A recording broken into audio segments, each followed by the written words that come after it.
الحمد لله رب العالمين والعاقبة للمتقين والصلاة والسلام على من كان نبيا وآدم بين الماء والطين وعلى آله وصحبه أجمعين. أما بعد فأعوذ بالله من الشيطان الرجيم. بسم الله الرحمن الرحيم. كنتم خير أمة أخرجت للناس تأمرون بالمعروف وتنهون عن المنكر وتؤمنون بالله. صدق الله العلي العظيم وصدق رسوله النبي الكريم ونحن على ذلك لمن الشاهدين والشاكرين والحمد لله رب العالمين. میرے عزیز، ہمارے بیچ تشریف رکھنے والی شخصیت بڑی ابتدی شخصیت ہے حضرت مولانا مفتی امام الدین سعیدی صاحب کی. رفیق گرامی قد کے اعتبار سے بڑے چھوٹے ہیں لیکن علم کے اعتبار سے بڑے اونچے تھے. آپ کچھ دن قبل کاٹمانڈو نیپال کے اندر قاضی القضات تھے اور وقت بہت قریب ہے کہ انشاءاللہ العزیز مہینے دو مہینے کے اندر آپ امریکہ کی سرزمین پر اور وہیں سے پوری دنیا کو اپنا علمی فیضان بانٹیں گے. یہ ہمارے لیے خوش بختی ہے کہ رفیق گرامی محب مکرم حضرت مولانا مفتی امام الدین سعیدی صاحب قبلہ ہمارے درمیان تشریف رکھتے ہیں اور بڑی مشقتیں اٹھا کر کے جھیل کر کے صبح سے چلے ہوئے تقریباً 9 ساڑھے 9 بجے یہاں تشریف لائے. ہم چاہتے ہیں کہ ہم اپنا پورا وقت ان کے حوالے کریں. وقت چونکہ بہت کم ہے لیکن تیزی کے ساتھ 2-4 باتیں آپ تک پہنچا دیتا ہوں. آغاز گفتگو سے قبل درود پاک پڑھ دیجیے. اللہم صلی علی سیدنا مولانا محمد وعلی آل سیدنا مولانا محمد بعدد حسنہ وجمالہ وبارک وسلم صلاۃ و سلام علیک یا رسول اللہ صلی اللہ تعالی علیہ وسلم. حضرت عطائے رسول سلطان الہند خواجہ خواجگان خواجہ معین الدین چشتی حسن سنجری اجمیری رحمہ اللہ ان کی جانب منسوب آج کی محفل ہے اور ان کے حوالے سے ہم سے پہلے آپ حضرت مولانا عبدالرحمن صاحب سے گفتگو آپ نے سماعت کی. اسی مناسبت سے ہم نے آیت کریمہ پڑھی ہے. رب فرماتا ہے کنتم خیر امہ. ایک بات پوری بات ہماری سنیں نہ سنیں کم از کم جو آیت ہم نے پڑھی ہے اس کا ترجمہ آپ دل کھول کر کے سنیں اور اپنے قلب میں جگہ دینے کی کوشش کریں. رب کیا کہہ رہا ہے، کیا پیغام ہے. رب پورے امت مسلمہ کے لیے یعنی امت محمدیہ اللہ اعلان فرماتا ہے کنتم خیر امہ. اے میرے حبیب کا کلمہ پڑھنے والوں تم ساری امتوں میں بہترین ہو. کنتم خیر امہ. امتیں بہت آئی آدم سے لے کر کے عیسیٰ تک. حضرت نوح کے ماننے والے، حضرت موسیٰ کے ماننے والے، حضرت عیسیٰ کے ماننے والے، پوری جماعت انبیاء کے ماننے والے جماعتیں بہت آئی لیکن رب نے کہا کنتم خیر امہ. امت محمدیہ تم بہترین امت، تمام امتوں میں سب سے بہتر. بہتری کا جو ٹیگ لگایا اللہ رب العزت نے، خیر امت کا خطاب جو دیا اللہ رب العزت نے، تو کیوں دیا؟ خیر امت کب بنیں گے، کب کہلائیں گے؟ بہترین امت کہنے کے مستحق اور افضل کب بنیں گے؟ رب نے کہا تم بہترین امت اس وجہ سے ہو کہ لوگوں کو فائدہ پہنچانا. تم بہتر اس وجہ سے ہو کہ لوگوں کو فائدہ پہنچانے کے لیے اللہ رب العزت نے تمہارا انتخاب کیا. دوسرا ہوگا تأمرون بالمعروف. بہترین اس وجہ سے تم ہو کہ تم اچھی باتوں کی تعلیم لیتے، اچھی باتیں سکھاتے. وَتَنْهَوْنَ عَنِ الْمُنكَرِ، اور تیسرا حصہ ہے کہ تم بہترین اس وجہ سے ہو کہ تمہارے سامنے کوئی برائی ہوتی ہے، تم کچھ بھی برا دیکھتے ہو، خلاف شرع کام دیکھتے ہو، اللہ و رسول کی مرضی کے خلاف کچھ ہوتے ہوئے دیکھتے ہو، تو اس سے لوگوں کو روکتے تھے۔ امر بالمعروف نہی عن المنکر، اور تیسرا کام جو رب نے کہا کہ بہترین اس وجہ سے ہو کہ تم لوگوں کے لیے مفید ہو۔ آخری بات وَتُؤْمِنُونَ بِاللَّهِ، اور فرماتا ہے تم بہترین اس وجہ سے ہو کہ تم اللہ کا کلمہ پڑھنے والے ہو، تم اللہ پر ایمان رکھنے والے ہو۔ ہونا یہ چاہیے کہ سب سے پہلے رب یہ کہتا ہے کہ تم مومن ہو، تم صاحب ایمان ہو، تم اللہ پر عقیدہ رکھتے ہو، اس وجہ سے تم بہتر ہو۔ نہیں، رب نے کہا جو ترتیب دی ہے تم بہترین اس وجہ سے ہو کہ لوگوں کو فائدہ پہنچا، سب سے پہلے لوگوں کو فائدہ پہنچا، بہترین اس وجہ سے ہو کہ تم بھلائیوں کا حکم دیتے ہو، تم بہتر اس وجہ سے ہو کہ برائیوں سے روکتے ہو، اور آخر میں رب نے کہا کہ وَتُؤْمِنُونَ بِاللَّهِ، تم اللہ پر ایمان رکھتے ہو۔ معزز حاضرین، بات ایسی ہے کہ ایمان والے بہت تھے، امت محمدیہ سے پہلے بھی نبی کا کلمہ پڑھنے والے تھے، نبی پہ ایمان رکھنے والے تھے۔ ایمان تو سب کے پاس ہے، ایمان کی وجہ سے اللہ رب العزت نے فضیلت نہیں بخشی ہے۔ امت محمدیہ کی فضیلت کا جو معیار ہے وہ معیار دراصل لوگوں کو بندگان خدا کو فائدہ پہنچانا اور امر بالمعروف اور نہی عن المنکر کرنا ہے، قرآن مقدس کرنا ہے۔ رب فرماتا ہے لولا ينهاهم الربانيون والاحبار عن قولهم الاثم واكلهم السحت لبئس ما كانوا يصنعون۔ پہلی امتوں کے بارے میں رب نے کہا کہ ان کے ہاں علماء موجود تھے، بڑے بڑے مفتیان موجود تھے، لیکن ان کے سامنے جب برائی ہوتی تھی تو لوگوں کو برائی سے نہیں روکتے۔ لولا ينهاهم الربانيون، کیوں نہیں روکتے تھے؟ اللہ نے معاوضہ کیا۔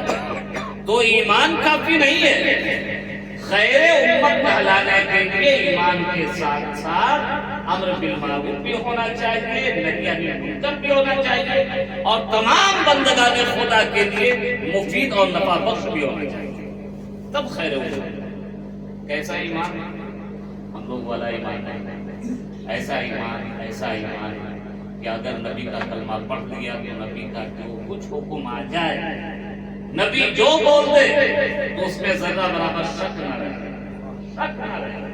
قرآن بھی کہتا ہے انما المؤمنون الذین آمنوا باللہ ورسولہ ثم لم یرتابوا، حقیقت میں مومنین وہی ہیں جو اللہ و رسول کا کلمہ پڑھ لیں تو پھر اس میں ذرہ برابر شک نہ کریں۔ مثال سے سمجھا خلیفہ دوم حضرت عمر رضی اللہ عنہ، ٹھنڈی کا موسم چل رہا ہے اور بالخصوص مولویوں کی جماعت، علماء طبقہ یا جو لوگ نمازی ہیں تو ایسے موسم میں چمڑے کا موزہ استعمال کرتے ہیں، جس کو خوف کہا جاتا ہے، چمڑے کا موزہ پہنتے ہیں۔ اگر آپ وضو بنا کر کے، پورا وضو بنا کر کے چمڑے کا موزہ پہن لیں تو پھر آپ جب بھی وضو کی ضرورت پڑے تو آپ کو پیر دھونے کی ضرورت نہیں ہے، آپ سب کچھ جیسا وضو کرتے ہیں وضو بنائیں گے، پیر پہ موزہ آپ نہیں اتارے ہیں تو بس موزے پہ آپ مسح کریں، آپ کا وضو ہو جائے گا، موزے پہ مسح کریں گے، بار بار پانچوں کو پیر دھونے کی ضرورت نہیں، 5 ٹائم چلے گا، آپ کا کام ہو جائے گا۔ ایک حضرت عمر فرماتے ہیں کہ رسول اللہ نے مسح کا جو حکم دیا ہے یہ پیر موزے کے اوپر مسح کرنے کا حکم دیا ہے، اوپر مسح کرنا ہے۔ امیر المومنین ہیں، خلیفہ دوم ہیں، عشرہ مبشرہ میں سے ہیں، حضرت عمر فاروق کہتے ہیں کہ عقل کا تقاضا تو یہ تھا، عمر کا ذہن اور عمر کی قیاس یہ کرتا ہے کہ چمڑے کے موزے پہ اگر مسح کرنا تھا تو نیچے مسح کرتے، تلوے میں مسح کرتے، تلوا گندا ہوتا ہے، مسح اس پہ کرنا چاہیے، لیکن عمر یہ فتویٰ نہیں دے سکتا کیونکہ نبی نے کہا ہے کہ مسح اوپر کرنا ہے، سمجھ میں آئے یا نہ آئے؟ سمجھ میں آئے یا نہ آئے؟ تو جو نبی نے کہا کیا بس اس میں ذرہ برابر شک نہیں کرنا ہے۔ ایک اور مثال دیکھیے، نماز پڑھ رہا ہے، دوران نماز آپ زور سے ہنس دیے، کہا لگا کر کے ہنس دیے تو آپ کا وضو ٹوٹ گیا، وضو کیا نماز دوران نماز آپ کہا لگا کر کے زور سے ہنس دیے تو آپ کا وضو ٹوٹ گیا۔ لیکن اگر جنازہ پڑھ رہا ہے، نماز جنازہ میں آپ کہا لگا دیں تو آپ کا وضو نہیں ٹوٹتا، وضو نہیں ٹوٹتا۔ آپ چاہیں تو شریعت باندھ کر کے نماز جنازہ میں شریک ہو جائیں۔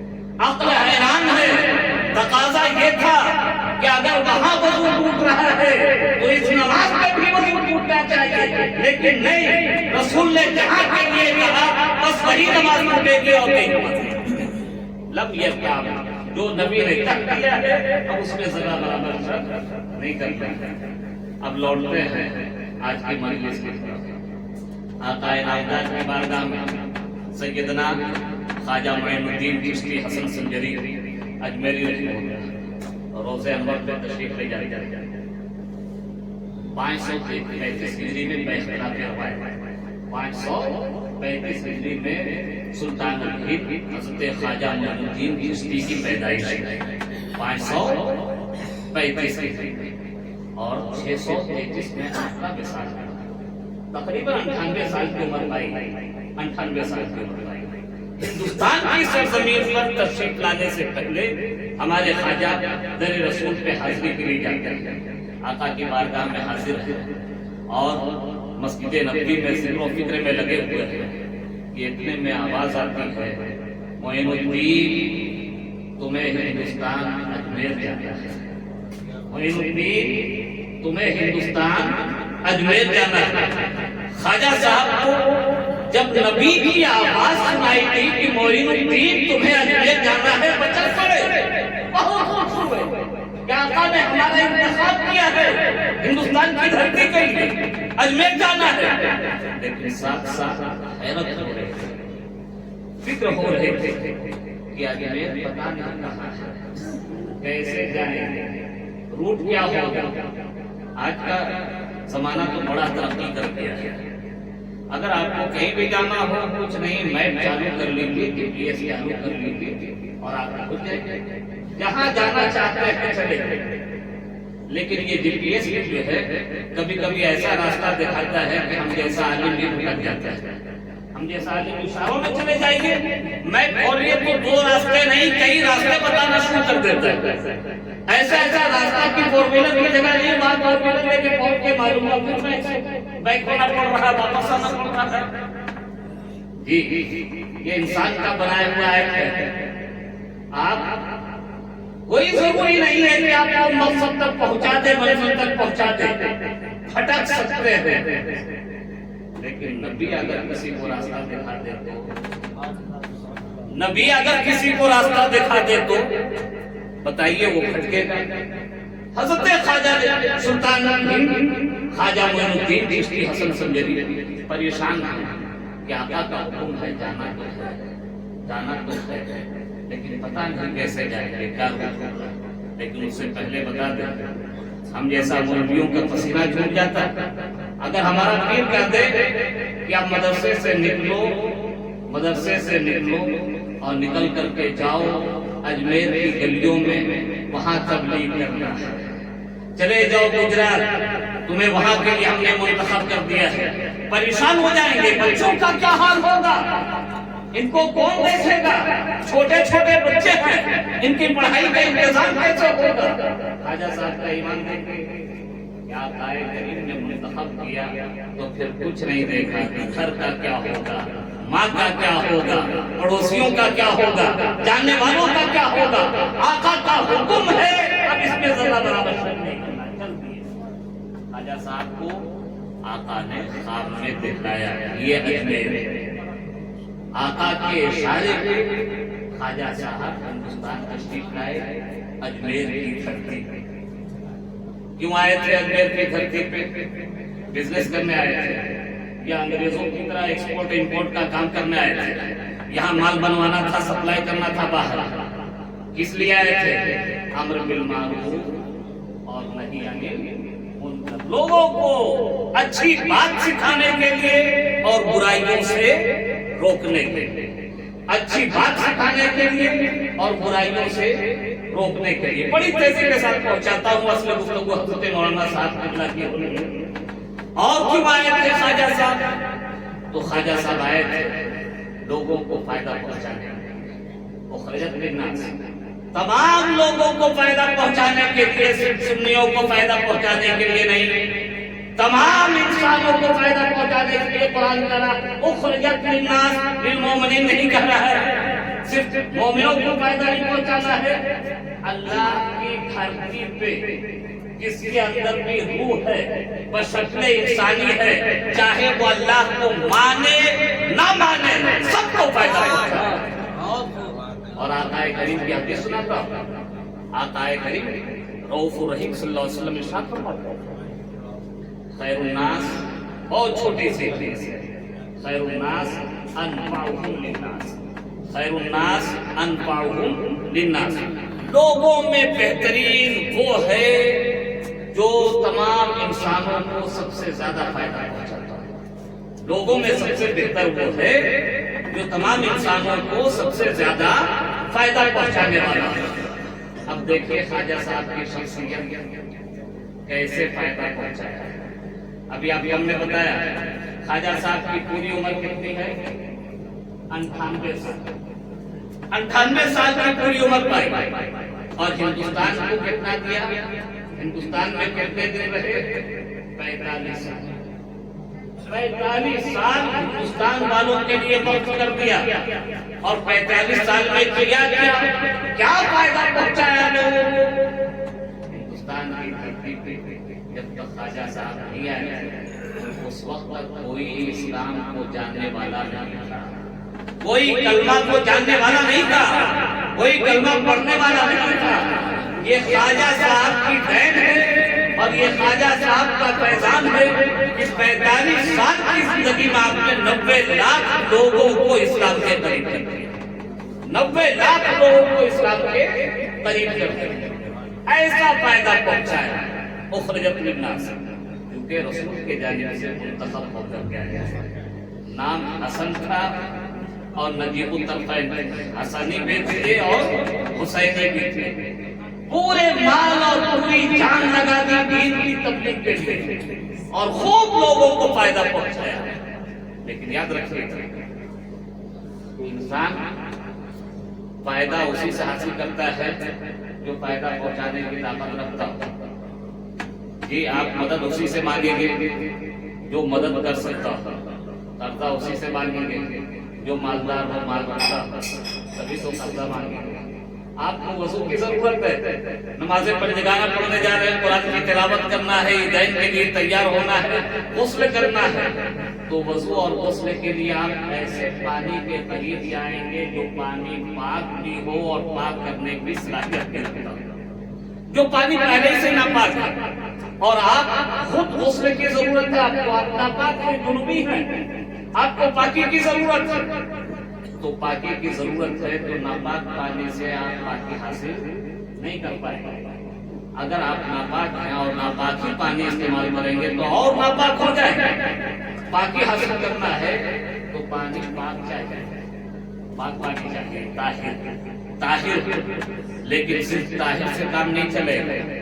وضو بنانے کے لیے طاہر بھی ہونا چاہیے، یعنی پاک بھی ہونا چاہیے اور پاک کرنے کی صلاحیت بھی ہونی چاہیے. مثال سے آپ کو سمجھائیں، آپ وضو بنا رہے ہیں، آپ کا شیخ، آپ کا پیر وضو بنا رہا ہے، بڑی محبت کرتے ہیں، بڑا احترام کرتے ہیں.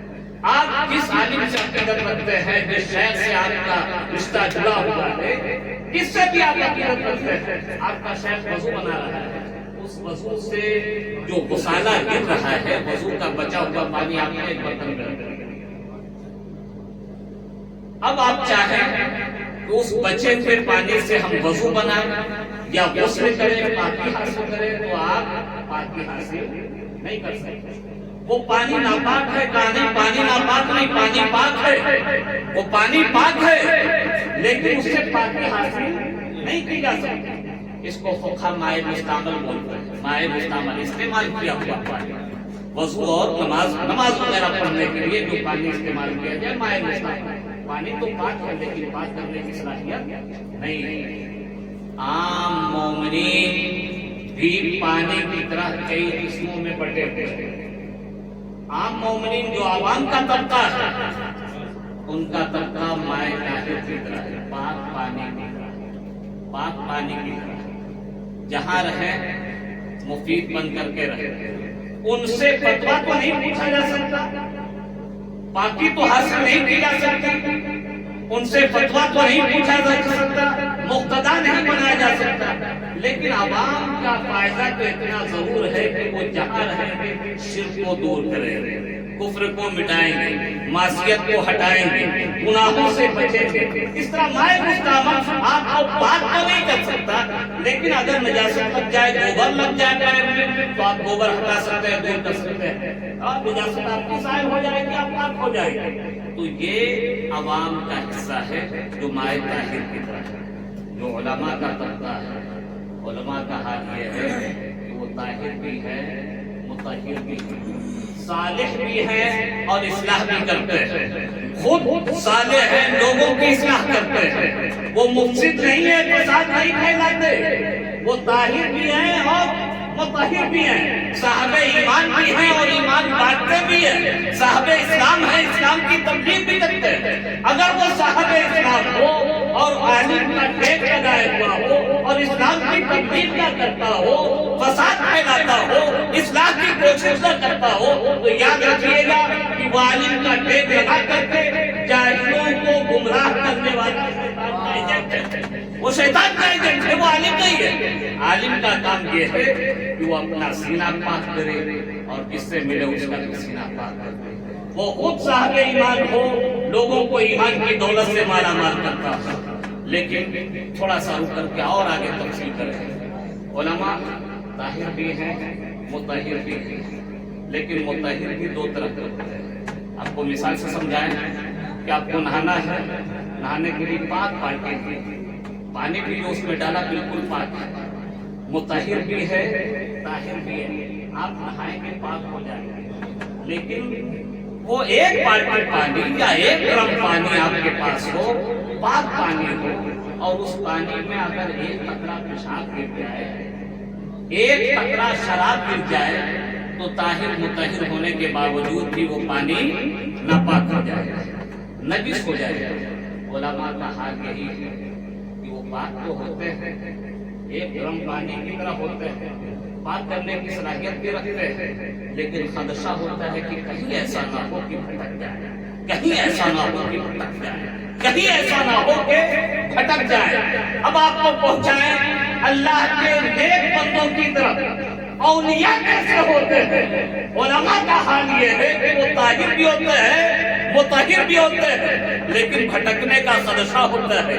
اور جو اللہ والے ہوتے ہیں، جو خواجہ سے نسبت جوڑنے والے ہوتے ہیں، جو خواجہ سے عقیدت رکھنے والے ہوتے ہیں، جو اللہ کی معرفت رکھنے والے ہوتے ہیں، ان کی مثال سمندر کی طرح ہے۔ سمندر کے پانی کے قریب آپ جائیے، پاک ہے ناپاک ہے، بلکہ ٹرک کے ٹرک آپ نجاست ڈال دیں سمندر میں، نجاست ڈالنے کے باوجود وہ سمندر کبھی بھی ناپاک نہیں ہوگا۔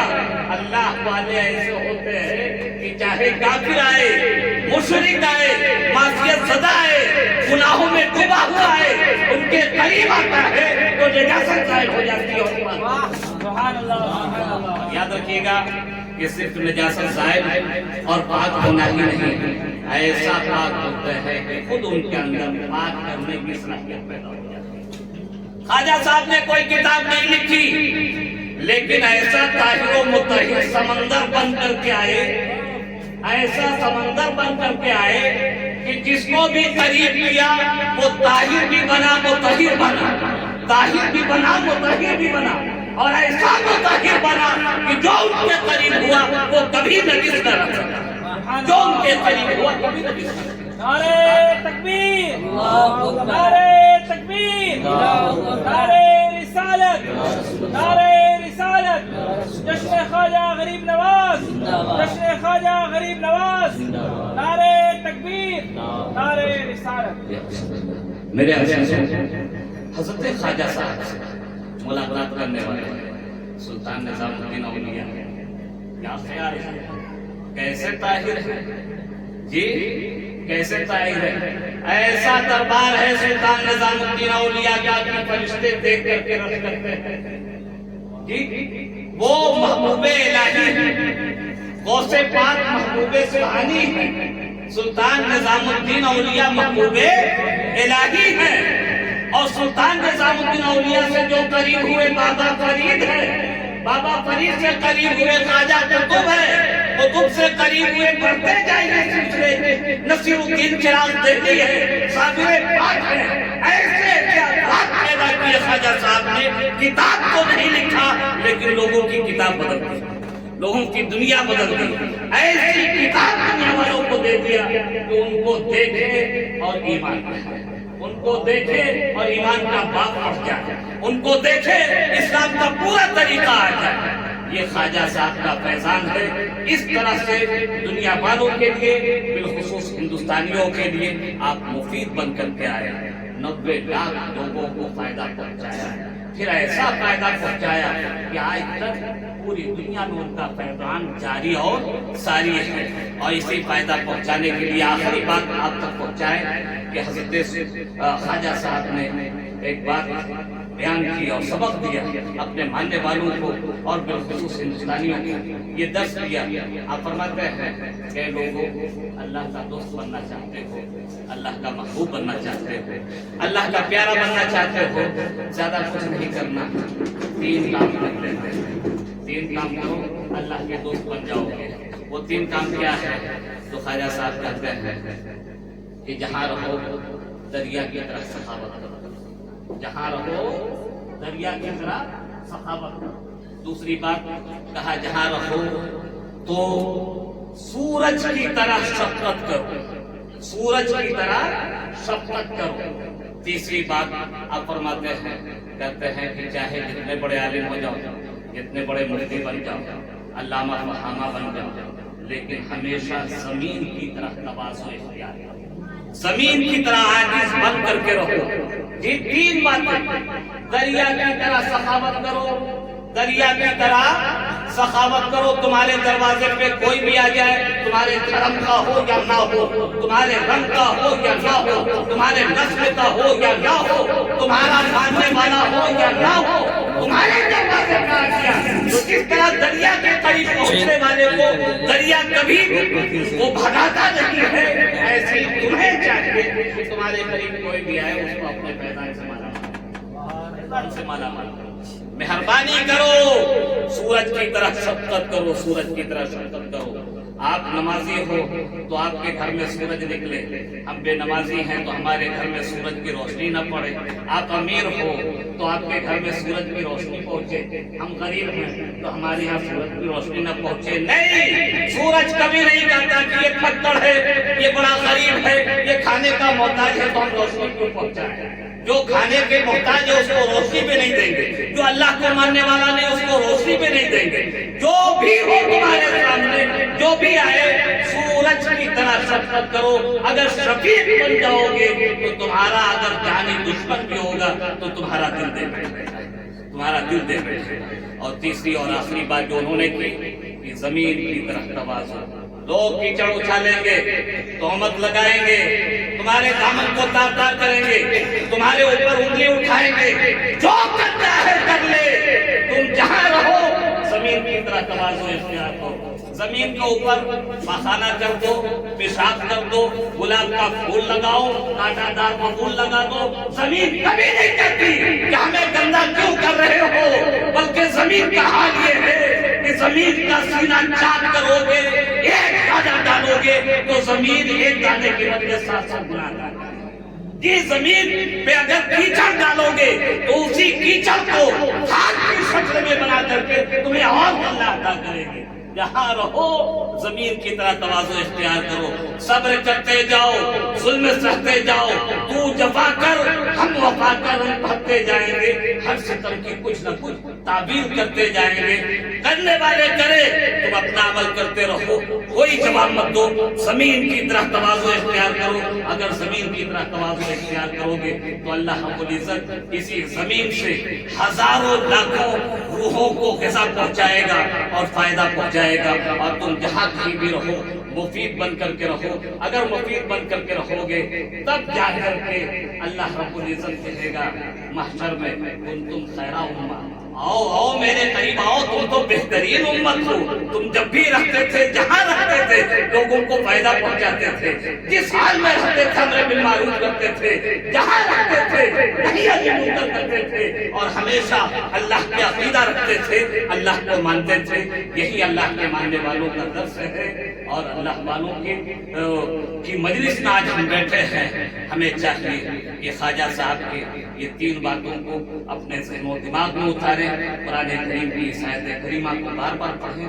اس کا جو درس ہے، اس کا جو سبق ہے، اللہ جو ہمیں پیغام پہنچانا چاہتا ہے اس پیغام کو عام کرے، کام کرے، خود اس پر عمل کرے. مولا کریمہ سے دعا ہے کہ اللہ رب العزت ہم تمام بندوں کو اصلاح حال کی توفیق عطا فرمائے. آمین آمین یا رب العالمین. وآخر دعوانا الحمدللہ رب العالمین.